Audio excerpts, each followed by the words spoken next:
Hello friends, welcome to all on my YouTube channel Civil Exam Guru. Civil Exam Guru YouTube channel में दोस्तों आप लोगों का हार्दिक स्वागत है। और यदि आप मेरे इस यूट्यूब चैनल पे पहली बार आए हुए हैं तो आप चैनल को सब्सक्राइब कर लें, वीडियो को लाइक कर दें यदि पसंद आता है तो, और अलग दूसरे किसी भी गवर्नमेंट जॉब की नोटिफिकेशन पाने के लिए आप इस चैनल को ज़रूर सब्सक्राइब करें। दोस्तों आज की वीडियो में मैं आप लोगों को स्टील डिज़ाइन स्ट्रक्चर के कुछ एमसीक्यू डिस्कशन करने जा रहा हूँ। तो ये सभी क्वेश्चन जो हैं वो SSC exam, staff selection commission exam में पूछे गए हैं। तो स्टील के क्वेश्चंस हम लोग डिस्कशन करेंगे, स्टील के बेसिक कंसेप्ट को भी लेकर हम लोग डिटेल पूर्वक डिस्कशन करेंगे। क्वेश्चन के साथ साथ हम लोग चीज़ों को भी डिस्कशन करते जाएंगे। तो सबसे पहले मैं सिलेबस की बात करता हूँ। तो यदि आप स्टील डिज़ाइन सब्जेक्ट पढ़ने जा रहे हो तो उसके लिए सिलेबस है, जनरल डिज़ाइन रिक्वायरमेंट कौन कौन से, जैसे आईएस कोड। तो आईएस कोड जो है आईएस 800 सिविल के, आईएस 800 जो है वो स्टील डिज़ाइन का कोड होता है। स्टील की डिज़ाइन जो है वो आईएस 800 से होती है। इसके बाद हम लोग कनेक्शन के बारे में पढ़ेंगे। कनेक्शन में आपको रिवेट होता है, रिवेटिंग हो जाएगा, बोल्टिंग हो जाएगा और वेल्डिंग हो जाएगा। इसके बाद tension member, compression member, design of beam, plate girder, plastic analysis और इंडस्ट्रियल बिल्डिंग। ये सिलेबस है एसएससी जेईई का, और उसके बेसिस पे हम लोग इसमें कुछ क्वेश्चन डिस्कशन करेंगे। तो पहला चैप्टर आज हम लोग डिस्कशन करने जा रहे हैं, और पहले चैप्टर्स में कौन नंबर ऑफ़ क्वेश्चंस हम लोग डिस्कशन करेंगे। एक एक क्वेश्चंस हम लोग देखेंगे, उसका डिटेल सॉल्यूशन भी देखेंगे। तो सबसे पहले क्वेश्चन नंबर 1 है, rolled steel section are classified as. Rolled steel section जो है वो किस प्रकार का एंगल में क्लासिफिकेशन होता है? क्या वो इक्वल एंगल होता है, अनइक्वल एंगल होता है, बल्ब एंगल होता है, या ऑल ऑफ द अबोव?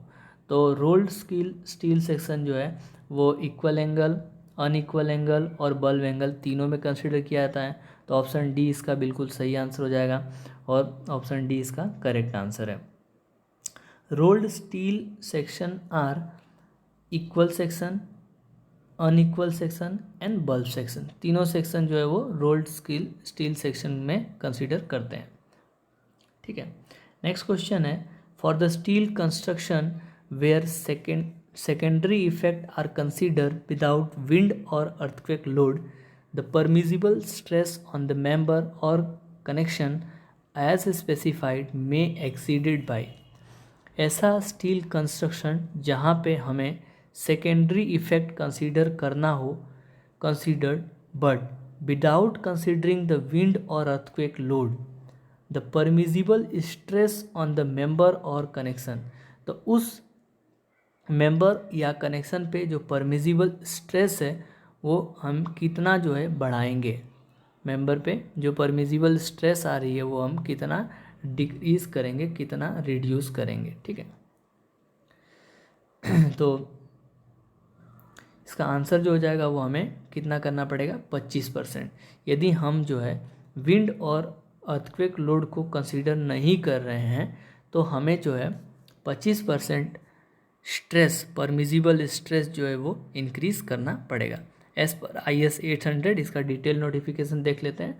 तो as per IS 800 secondary effect without wind और earthquake load for the construction of secondary effect are considered without wind or earthquake load, the permissible stress on the member or the connection is specified may be exceeded 25%। तो उसका जो permissible stress है वो कितना percent बढ़ जाएगा, 25% हम जो है इंक्रीज़ कर देंगे यदि हम लोग अर्थक्वेक और विंड लोड को कंसीडर नहीं कर रहे हैं तो। इसके बाद सेकेंडरी इफेक्ट कंबाइंड विथ और earthquake load, in case of wind or earthquake load permissible stress is also increased by 25 in the connection in the rivet, bolt or tension, and 33.33% in case of the member design। यदि हम लोग wind और earthquake load को consider करके design कर रहे हैं तो सभी प्रकार के कनेक्शन में 25% बढ़ाएंगे, और यदि हम लोग मेंबर की डिज़ाइन कर रहे हैं तो उसके अंदर हम लोग 33.33% जो है वो इंक्रीज़ करेंगे। क्वेश्चन नंबर 3 की तरफ बढ़ते हैं। A plate use for connecting two or more structural member intersecting each other is called as. यदि हम कोई भी प्लेट को इस तरीके से ज्वाइन करते हैं, connecting two or more structural member, यदि कोई प्लेट है, मान लीजिए एक एल सेक्शन का ये एक मेंबर है और दूसरा ये एल सेक्शन का मेंबर है, और वो एक प्लेट जो इन दोनों सेक्शन को कनेक्ट करती है, तो उस प्लेट को हम लोग क्या बोलेंगे? उस प्लेट को हम बोलेंगे गज़ट प्लेट। क्या बोलेंगे? Gazette plate. ऑप्शन सी इसका बिल्कुल सही हो जाएगा, उसको हम लोग गज़ट प्लेट बोलेंगे। तो इसका डेफिनेशन देख लेते हैं गज़ट प्लेट का क्या है। Gusset plate is a thick steel sheet use for joining two or more than two adjacent structural member when they are intersecting each other. तो गज़ट प्लेट जो है एक प्रकार का थिक प्लेट है जिसमें दो या दो से अधिक प्लेट को ज्वाइन करने के लिए यूज़ किया जाता है। ठीक है, आगे बढ़ते हैं। Next, a gusset plate can be fasten to a permanent member by bolt, rivet or welding or combination of this three. Gusset plate जो है वो परमानेंटली फिक्स कर सकते हैं। इस तरीके से आप यहाँ पे देख पा रहे हो, ये गज़ट प्लेट है और वो बोल्टेड या रिवेटिंग कनेक्शन से उसको हम परमानेंटली फिक्स कर सकते हैं।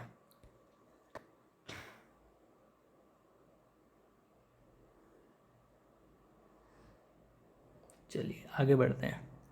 अभी बेस प्लेट की डेफिनेशन देख लेते हैं। तो बेस प्लेट क्या होता है? Base plate are use to connect a column with a RCC foundation. Base plate जो है वो किसी कॉलम को आरसीसी फाउंडेशन के साथ, and they are install below the steel column on RCC foundation. तो बेस प्लेट है एक प्रकार का कॉलम है और आरसीसी फाउंडेशन, एक कॉलम जो है ये स्टील का कॉलम है और उसके नीचे फाउंडेशन जो है वो आरसीसी का है, तो उस प्लेट को हम लोग बेस प्लेट बोलेंगे।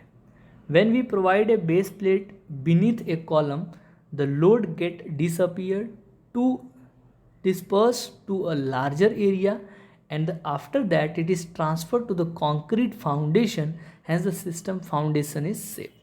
जब हम कोई बेस प्लेट किसी कॉलम के नीचे प्रोवाइड करते हैं तो ऊपर से जो आने वाला लोड है वो आसानी से ट्रांसफ़र हो जाता है फाउंडेशन में और हमारा फाउंडेशन जो है वो सेफ हो जाता है। नेक्स्ट क्वेश्चन की तरफ बढ़ते हैं।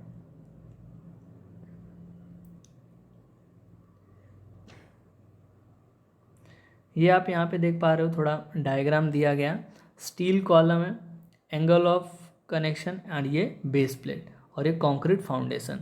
तो कंक्रीट फाउंडेशन के ऊपर जो है ये बेस प्लेट दिया गया है। आसानी से लोड को ट्रांसफ़र करने के लिए जो है बेस प्लेट प्रोवाइड करते हैं। एंकर प्लेट क्या होगा? Anchor plate is a steel plate attach to the embedded in support and use as a anchor for supporting the cable. Cable को सपोर्ट करने के लिए जो प्लेट प्रोवाइड कर रहे हैं उसको एंकर प्लेट बोलते हैं। Next question is question number 4। A beam is defined as a structural member subjected to. Beam जो है एक प्रकार का स्ट्रक्चरल मेंबर है और उसके ऊपर किस प्रकार का लोड लगता है?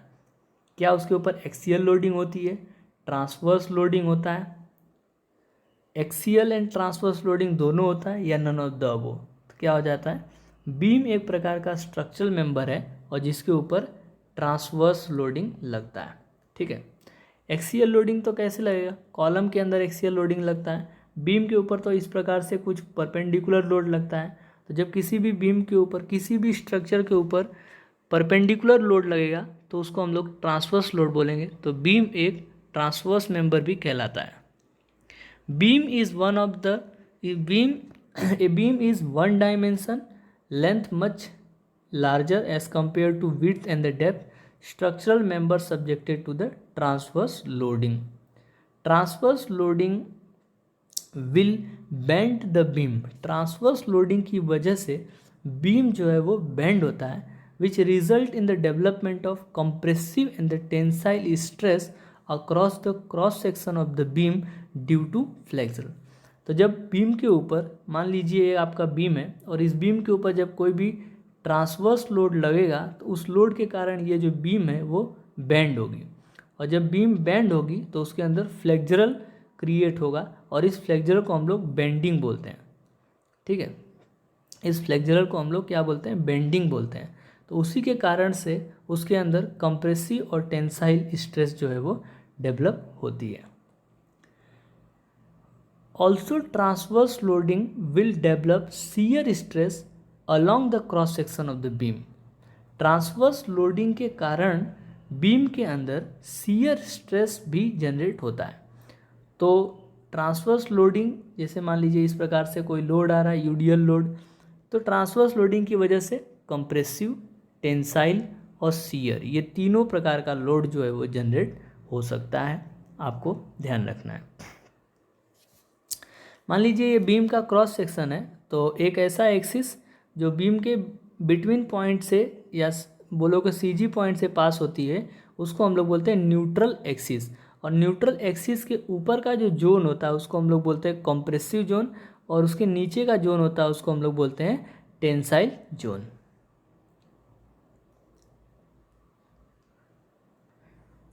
नेक्स्ट क्वेश्चन की तरफ बढ़ते हैं। क्वेश्चन नंबर थोड़ा और डिटेल देखते हैं। एक और चीज़ यहाँ पे दी गई है, shear stress variation on a beam subjected to the shear force. तो यहाँ पे शियर स्ट्रेस कैसे बीम के ऊपर वेरी करता है, तो शियर स्ट्रेस जो है एज पर 0 होती है और सेंटर पर शियर स्ट्रेस जो है वो मैक्सिमम होती है। Column is a compression member, याद रखिएगा कॉलम एक प्रकार का कंप्रेशन मेंबर है, subjected to the axial loading and sometime the eccentric axial loading which will induce both compressive as well as flexural stress across column cross section. तो column एक प्रकार का हमारा कंप्रेशन मेंबर है, और इसके ऊपर किस प्रकार का लोडिंग लगता है, तो एक्सियल लोडिंग उसके ऊपर लगता है और कभी कभी उसके ऊपर इसेंट्रिक लोडिंग भी लगता है। इसेंट्रिक लोडिंग क्या होता है, तो एक ऐसा लोड जो उसके एक्सिस को छोड़ के और एक्सिस से कुछ डिस्टेंस के ऊपर लगे, तो उसको हम लोग बोलेंगे इसेंट्रिक लोडिंग। उसी की वजह से उसके अंदर कंप्रेसिव और फ्लेक्सुरल स्ट्रेस जनरेट होता है। आप यहाँ पे देख पा रहे हैं कि एक जब किसी सेंटर पॉइंट पे एक्सिस पे लग रहा है यदि, तो उसको हम लोग बोलेंगे एक्सियल लोडिंग, और यदि वो एक्सिस से थोड़े दूर लग रहे कुछ डिस्टेंस पे लगेगा उसको हम लोग बोलेंगे इसेंट्रिक लोडिंग। समटाइम कॉलम में ऑल्सो भी subjected to the lateral load shear stress along the cross section of the column. तो जब कॉलम के ऊपर कभी कभी लेटरल लोड लगता है तो उसके कारण से शियर स्ट्रेस जो है कॉलम के अंदर जनरेट होती है। क्वेश्चन नंबर 5 की तरफ बढ़ते हैं।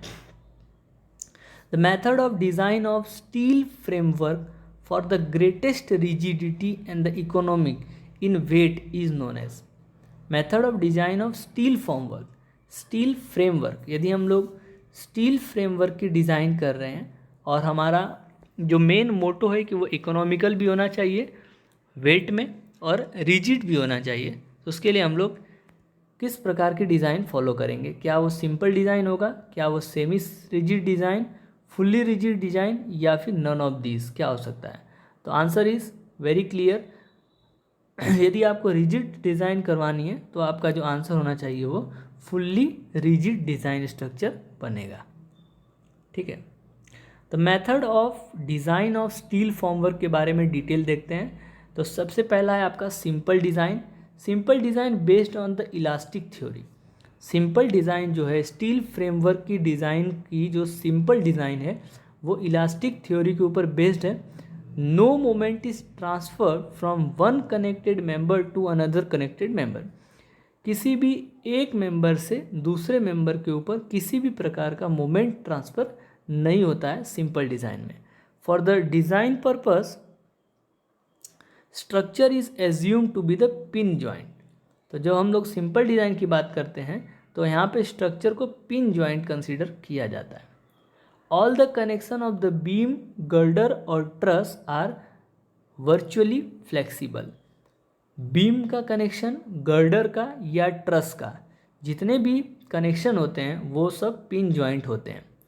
और मोस्ट अनइकोनॉमिकल मेथड, ये जो डिज़ाइन की मेथड है वो इसके ऊपर ट्रस्ट नहीं कर सकते और ये अनइकोनॉमिकल मेथड है। नेक्स्ट बात करते हैं semi rigid design. This method permit a reduction in the maximum bending moment in beam suitably connected to the support due to partial transfer of moment to another connected member. Semi rigid design में member जो है कुछ moment दूसरे member के ऊपर transfer कर देता है। It is ensure that partial fixity is available at the support. और ये भी ध्यान रखना है कि जो पार्शियल फिक्सिटी मतलब जो आपका सपोर्ट है वो फिक्स है, वो बना रहना चाहिए मोमेंट ट्रांसफ़र करते समय। Economical then the simple design, simple design से आसानी से ये हो जाता है सिंपल डिज़ाइन के कंपैरिजन में। फुल्ली रिजिड मेथड डिज़ाइन क्या है? This method involve the assumption of the one end connection is being fully rigid and capable of transmitting the moment in the shear.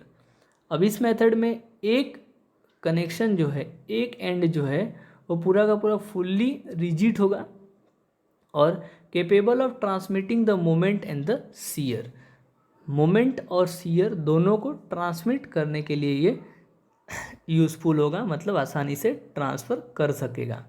And connection of the member of the frame shall have sufficient rigidity to hold the virtually unchanged original angle between such member and the member they connect।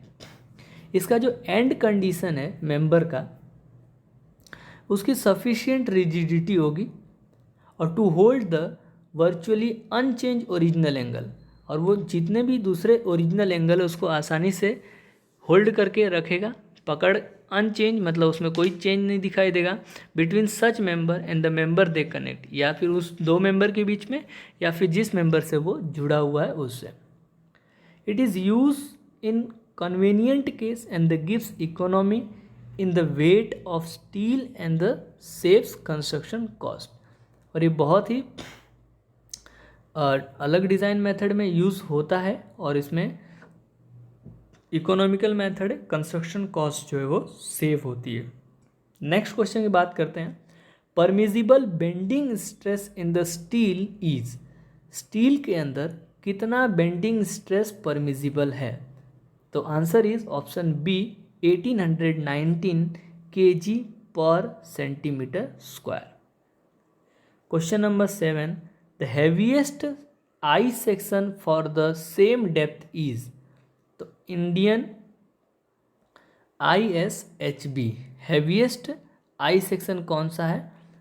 तो ISHB जो है वो सबसे heavy section है। इसका full form भी देखेंगे हम लोग। For the same depth ISHB is heaviest I section. For the different type of the rolled I section ISJB is Indian standard junior beam, ISLB is an Indian standard lightweight beam, ISMB is an Indian standard medium weight beam, ISWB is an Indian standard wide flange beam, ISHB is an Indian standard heavy weight beam। तो इसके full form में ही इसका definition छिपा हुआ है कि ISHB जो है इंडियन स्टैंडर्ड हैवी बीम है। Next question is standard load are given in, कौन से IS कोड में स्टैंडर्ड लोड दिया गया है? तो IS कोड 875 में स्टैंडर्ड लोडिंग दी गई है। IS 875 के अंदर हमारे स्टैंडर्ड लोडिंग जो है वो दी गई है। यहाँ तक हमने 8 क्वेश्चन कंप्लीट किया। नेक्स्ट क्वेश्चन की तरफ बढ़ते हैं। IS 875 के पार्ट्स थोड़े देखते हैं। तो standard loads are given in IS 875। सबसे पहला है हमारा डेड लोड। डेड लोड जो है IS 875 पार्ट 1 में है। लाइव लोड जो है IS 875 पार्ट 2 और पार्ट 4 दोनों में है। विंड लोड जो है IS 875 पार्ट 3 में है। और उसके बाद IS 1375 जो है वो ब्लैक लीड पेंसिल के लिए है। IS 675 स्पेसिफिकेशन फॉर रोस्टेड और बंटिंग एप्लीकेशन के लिए है। और IS 875 पार्ट 4 जो है वो स्नो लोड के लिए है। Question number 9, minimum thickness of main steel member not expose to weather is, means जो थिकनेस जो मेंबर वेदर में ओपन नहीं है उनके लिए मिनिमम थिकनेस कितना रखना चाहिए? तो मिनिमम थिकनेस इज 6 mm का यहाँ पे रखना पड़ेगा। Answer is option B. इसके लिए क्राइटेरिया देख लेते हैं। In the steel structure minimum thickness of any member should not be less than 6 mm under normal condition and if it is expose to the weathering minimum thickness should not be less than 8 mm। और यदि वो weathering में expose हुआ है तो 8 mm से आपको नीचे नहीं रखना है। Question number 10, according to IS 800-1984 permissible stress in the axial tension in steel is। IS 800-1984 के अकॉर्डिंग एक्सियल टेंशन स्टील के अंदर परमिजिबल स्ट्रेस कितना होगा? 0.56 FY, 0.66 FY, 0.70 FY या 0.6 FY? तो answer is option D 0.6 FY। Axial tension के अंदर permissible stress जो है वो 0.6 FY होगा। इसका डिटेल देखते हैं तो maximum permissible stress in axial tension in the steel is 0.6 FY और शियर में 0.4 FY और बियरिंग में 0.75 FY। For the direct tension और the compression 0.6 FY। For bending tensile stress is 0.66 FY। Maximum bending compressive stress is 0.66 FY। Stress in the slab base is 185 megapascal. All permissible stress in the steel depend on FY except the permissible stress in the slab. तो slab के अंदर 185 megapascal. Maximum bending compressive जो है वो आपका 0.66 FY हो जाएगा। Bending tensile भी 0.66 है। डायरेक्ट टेंशन और compression 0.6 FY।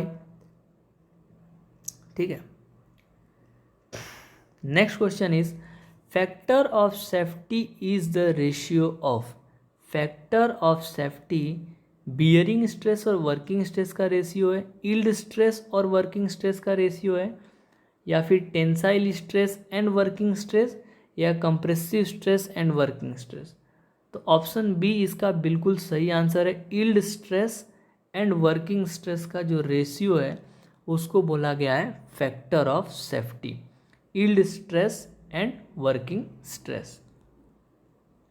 Factor of safety is equal to ratio of the yield stress upon working stress. Margin of the safety is equal to failure load upon design load -1। तो factor of safety हमेशा 1 से क्या होगा? बड़ा होगा। The margin of the safety is equal to factor of safety -1. Next question is question number 12. The load factor applied to wind and the seismic load in the design of the steel structure is। load factor applied to the wind and the seismic load। जो wind और seismic load के लिए जो load factor हम लोग apply करते हैं steel structure के लिए कितना होता है? 2.2, 1.3, 1.5 या 1.8? आंसर इज ऑप्शन सी 1.5 हम लोग लोड फैक्टर कैलकुलेट करते हैं। तो देखते हैं load factor for the various load combination. If maximum load is equal to dead load और लाइव लोड रहेगा तो 1.5, dead load live load wind load रहेगा तो 1.5, डेड लोड और लाइव लोड या विंड लोड रहेगा डेड लोड विंड लोड या earthquake load रहेगा तो 1.5। तो यदि 2 लोडिंग है तो 1.5, 3 लोडिंग है तो 1.2।